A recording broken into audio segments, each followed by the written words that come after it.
Hi everyone, I'm Alex and I'm the hands behind Lovecraft Crochet. My plushies are for the anxious, depressed, autistic, and neurodivergent. Small enough to travel in a purse, backpack, diaper bag, or even your pocket.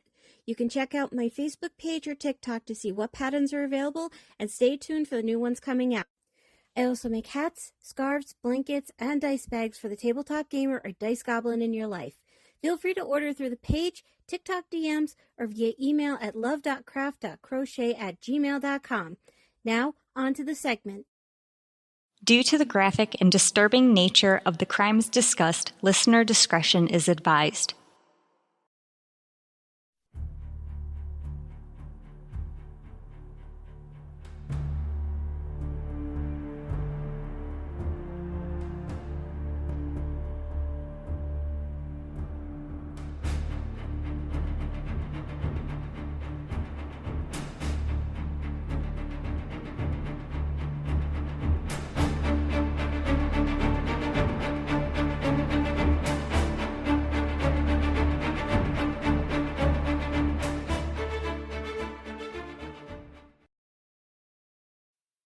What's up, party people?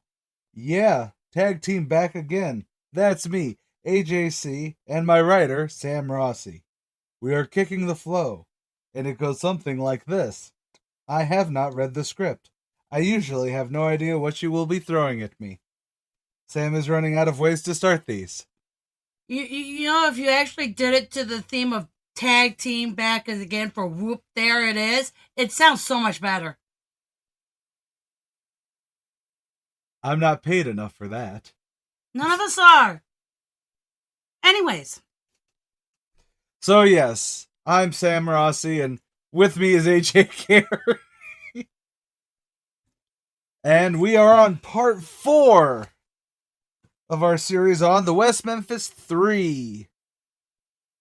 I told Sam that we are not doing more than 5 episodes on this 30-year-old case. Sam says she'll see what she can do. This is Sam saying that these next 2 episodes will be a little longer for my sensibility.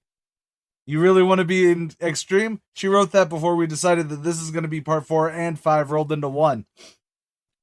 It's still 2 separate episodes. We're not going to do it all in one.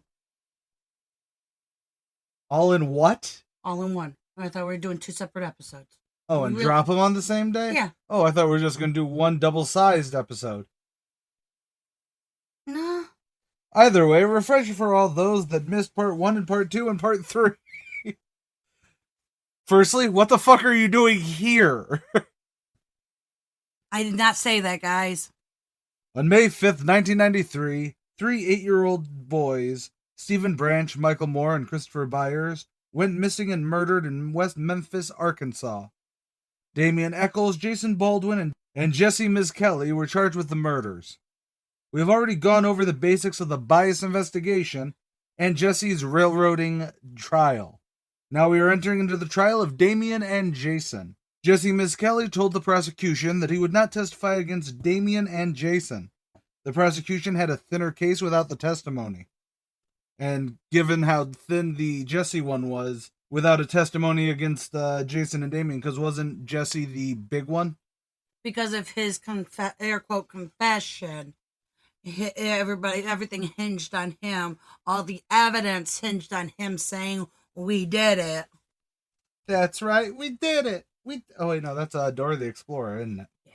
However, when the motion to separate the defendant's trial was denied, it gave them the chance to use the guilty by association prosecution. Ah, Jesus Christ. Most of the evidence was trying to tie Damian to witchcraft, as well as some statements that he made that would tie Jason to the crime because he knew Damian. Nothing truly linked either boy to the murders. Prosecutor John Fogelman gave the first opening statement, saying they have scientific evidence, statements from the defendants, all pointing that Damian and Jason murdered the 3 young boys. Jason's lawyer, Paul Ford, painted a child that was not a troublemaker. He was a caregiver to his younger siblings, taking care of them while his mother slept or went to work. You'll see that this evidence here, have been twisted and manipulated and distorted in order to Apparently that's my accent for Paul Ford here. You'll see. Maybe I should not go with the Cosby. I was trying to figure out why Foghorn Leghorn was showing up. You see, the evidence that they have has been twisted and manipulated and distorted in order to make the pieces of the puzzle they want to build fit together. Lastly, you will see from their own witnesses evidence that will show that Jason Baldwin is innocent. Direct quote from the opening statements. Oh, is that why I... Okay. That was a direct quote because I was like, ooh, that works, copy, paste. And then put it in there saying it was a direct quote. Scott Davidson, lawyer for Damien, started off with pointing out the obvious. He was not an all-American boy, Davidson observed. He's kind of weird. He's not the same as maybe you and I might be. And I think you'll see that there's simply no evidence that he murdered these 3 kids. That was more Kevin Spacey from Midnight in the Garden of Good and Evil. Kind of, yeah. You're going way more southern when you need to go a little bit more way to west. I said, boy! But, I said, boy! Nah, I could always do my Matthew McConaughey. You gotta throw out the asses.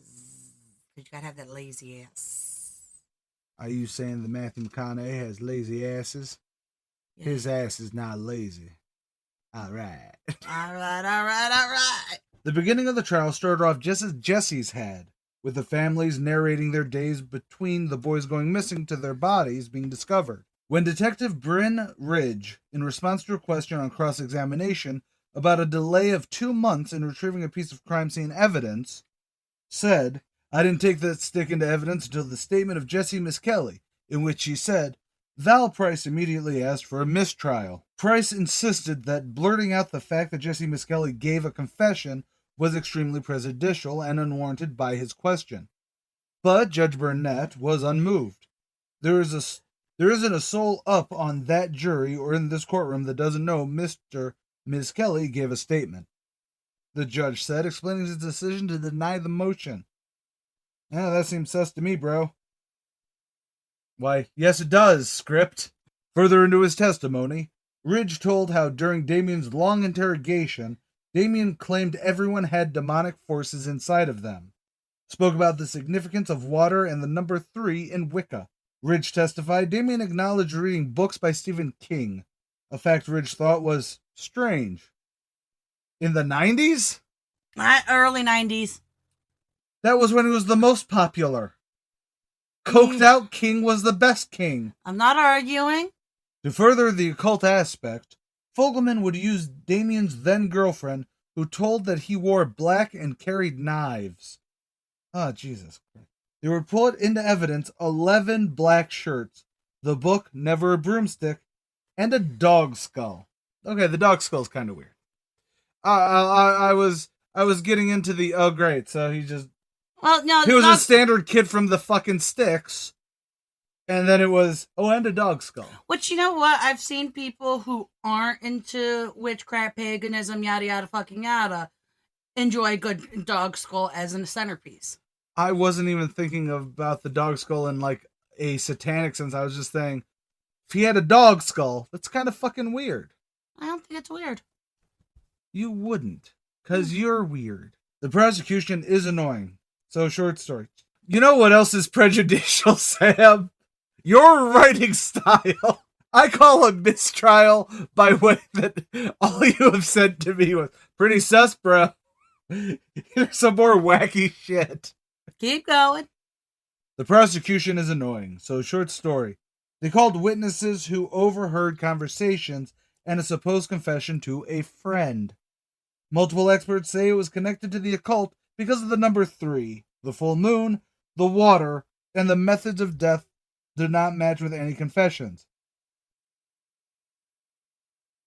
Did you, fuck up a sentence there? No, I went through 4 different freaking parts of this trial.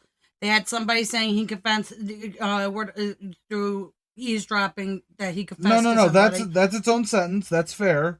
But then the multiple experts saying it was connected to the occult because of da-da-da-da-da-da-da-da-da, and the methods of death did not match up, should be its own sentence. Did I not put a comma? You put a period here for the supposed confession. Okay, you're right. There should have been a period, not a comma. I'm sorry. I was just saying that's where it. I was like, how the hell do the methods of death connect to occultism? Well, technically, I can make that happen if you really want me to. No, I think the judge is doing a good enough job. Prosecution, I'm sorry. The knife found during Jesse's trial was found because Fogelman asked for the search. We talked about the knife at Jesse's trial. We did, but... You remember who Full is? No. This whole paragraph just... I get you're going short story. Here's a very general collection, but you still need to, like, connect the ideas. Like, I get where you fucked up. You should have put the methods were different in a separate thought or sentence. But the knife found during Jesse's trial was found because Fogelman asked for search. What is the relevance in? They were still saying that knife was the murder weapon. So why would the prosecution be looking for a murder weapon still if they have? So why did the prosecution order the search, and not why didn't the detectives? Okay, that's a good piece of information that gives context to the knife being brought up. Do you know how much information I've looked at? I'm sorry. No, it's okay. I'm just saying that Damien's lawyers called Damien's mom, Pam, to the stand. She told the same story she always told. Damien was home with me and on the phone with 2 girlfriends.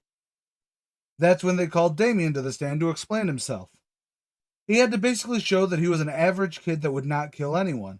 As he put it, I don't believe in human sacrifice or anything like that. He explained why he was interested in Wicca. The closest to nature was his answer.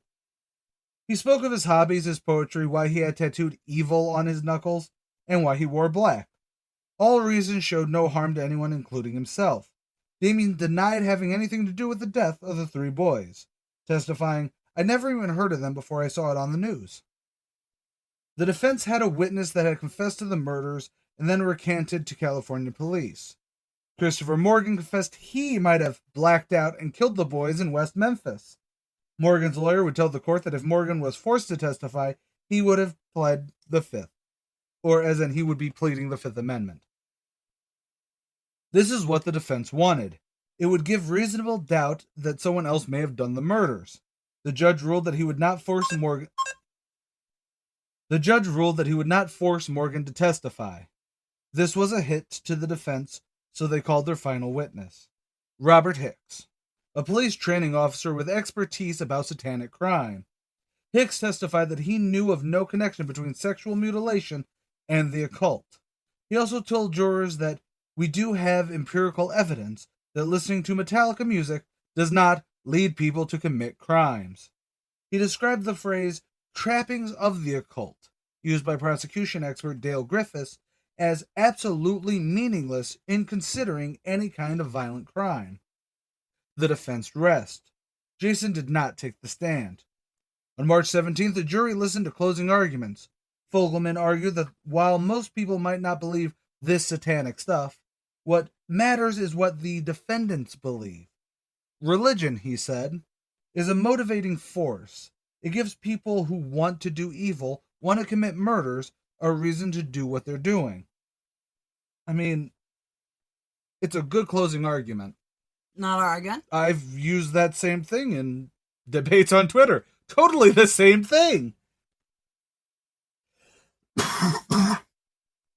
Fogelman told jurors that when you see inside Damien and you look inside there, there's not a soul there. Which is always interesting when anyone uses that, because religion, as he just said, can be used to justify anything. And if you turn around and say, he'll do anything for his religion, you know how I know? Look at him. He has no soul. Soul would be a concept for Western religion. Mm-hmm. You know what I mean? So it's really this. Anyways, Val Price, the lead defense attorney for Damien, reminded jurors that the law required them to find his client guilty beyond a reasonable doubt. And after listening to the evidence, they should have plenty of doubts. He pointed to the blood found on the knife owned by John Marks Byers, the bloody man who entered a local Bojangles restaurant. Oh man, Bojangles. I want their biscuits right now. I just would like to not have to travel 8 hours to Pennsylvania to get a Bojangles. If we're going that far, we're gonna make it at least double that and go somewhere else. Go to a Waffle House in Cleveland. Waffle House in Cleveland. That's not a bad deal. We did that once. Not. We passed it several times. Not Cleveland. No, Cincinnati. Cincinnati. Yeah, because it was in when we passed Louisville. I took Ezra to Waffle House there. Oh, it was that one time you and Shell went? Yeah. Because you guys also had Bridget's wedding. Yeah. Sorry. Back on track. The bloody man who entered a local Bojangles restaurant about the time of the murders, and the almost non-existent physical evidence connecting Damien with the murders. He argued that having weird things in your room doesn't mean you're guilty of murder. Unless, of course, your room is like Jeffrey Dahmer's and the weird things in your room are... people. Human skulls, Polaroids of your victims. Yeah, there's a mock-up of the altar you wanted to build. You know, there are, I will admit, slightly weak defense. Because if you're already thinking, well, he's weird and a murderer, here, you know what I mean? That's going to be for a special episode, possibly. Paul Ford delivered the closing argument for Jason Baldwin, arguing that the prosecution hoped jurors would find his client guilty by association. Take the blindfolds off, he told jurors looking at this case. They weigh it really is, and send Jason Baldwin home. The final argument belonged to prosecutor Brent Davis. Summing up, Davis said, "We have presented a circumstantial case with circumstantial evidence, and it's good enough for conviction." Jesus Christ. He told jurors, "You can feel good about convicting both defendants." Jesus Christ! The verdict was handed down the next day. Guilty of capital murder for the three boys. The murdered boys' families cheered, while the defendants were crying and in shock. The sentencing phase had the jurors doing a pro-con list for both boys. The jurors decided to sentence Jason to life in prison without opportunity for parole. Damien, the jurors concluded, should die by lethal injection. Fuck! After Judge Burnett sentenced Eccles to die on May 5th, the defendants were led out of Jonesboro courtroom.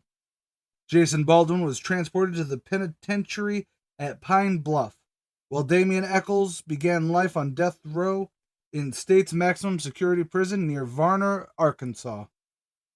This is where Sam is leaving us. All three boys were found guilty. Two of them were sentenced to life, while Damien received death. Next episode, we go over how the West Memphis Three was finally heard on their innocence. God damn, I hate you. Why? Because I'm seeing how this could have been one episode of, you doing a very, very, very basic covering of all of this, and then 15 minutes of me bitching and ranting and raving, and you going, I know, right? But no, you didn't. You decided to stretch this out. So now we have to all come back next week. Oh, sorry. Luckily, we don't have to come back next week. We can go directly into this, where we find out how they were all innocent. You've killed everybody, and that's the end. Why are you so manic today? I honestly don't know, and it worries me. Okay, at least we're all consistent here. Anything you want to talk about the trials? I think there's a lot I want to talk about when it comes to the trials, but I will save it. We're at 20 minutes on the record, so the editing may be a little over 15. So I'm going to say I have plenty to say, but I'm not going to say it now. All right. We'll see how long them being found innocent is, and then I'll have my rant. All right. I'm Sam Rossi. Are you? Oh, my God. Then who the fuck am I? You're AJ Carey, fool. I don't think fool's my last name. Some days it is. Just fucking hit the button. Say later, y'all. Later, y'all.